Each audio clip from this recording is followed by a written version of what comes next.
এতক্ষণ ধরে কি করছো? কি দেখছো? তেলে তেল দিবে মাথায়?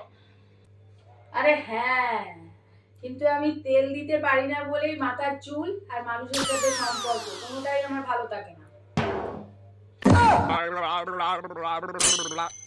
আরে সানে যাবো, তোমাকে বললাম বালতিটা ফেটে গেছে, একটা সানের বালতি কিনবে না তুমি? আরে হ্যাঁ হ্যাঁ, বালতি কিনতে হবে না, এশিয়ান পেইন্টস এর বালতি আছে, দাঁড়া নামিয়ে দিই। এখন আমি ওই রঙের বালতিতে চান করবো? আরে ধুয়ে রেখেছি, শোন, এশিয়ান পেইন্টস ঘরে লাগালে সেই রং বছরের পর বছর না যা, কিন্তু বালতি বিগত 10 বছর 20 বছর ইউজ করা যায়। এই কুটি, রাতে কি খাবি? রাতে ডিনারে কিছু না। আচ্ছা ঠিক আছে, এই যে কিছুনাটা নিয়েছি আমি আমার বৌমার জন্য বানাবো। এবার কিছুনাটাকে কেটে নিলাম, এবার বানাতে চলে যাবো রান্নাঘরে।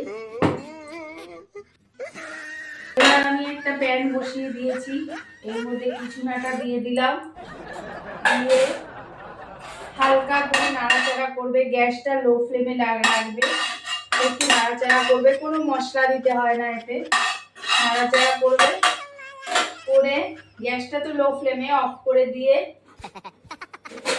এবার বউয়ের জন্য নিয়ে যাবো, রেডি হয়ে গেছে।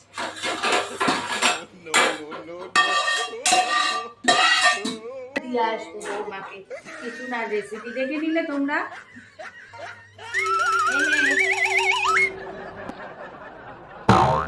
কি এটা? কেন, তুই যে বললি রাতের ডিনারে কিছু না খাবি, এটা সেই কিছু না।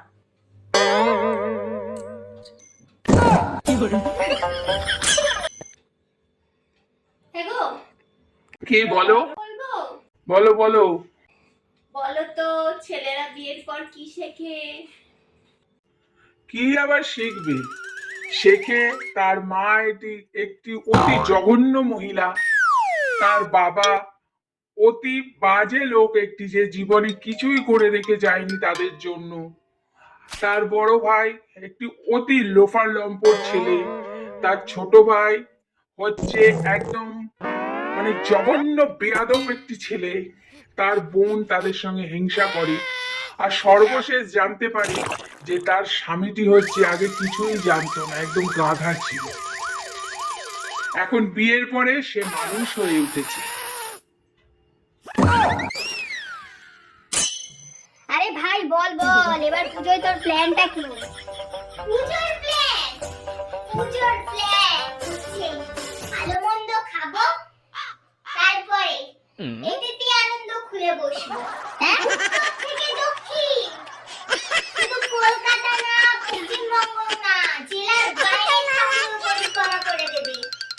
শুধু কি তাই? নায়ক নায়িকারা দাড়ি মুখাচ্ছি কিভাবে পরিবেশন করছে, No, no, no, no. সব দেখিয়ে দেবে।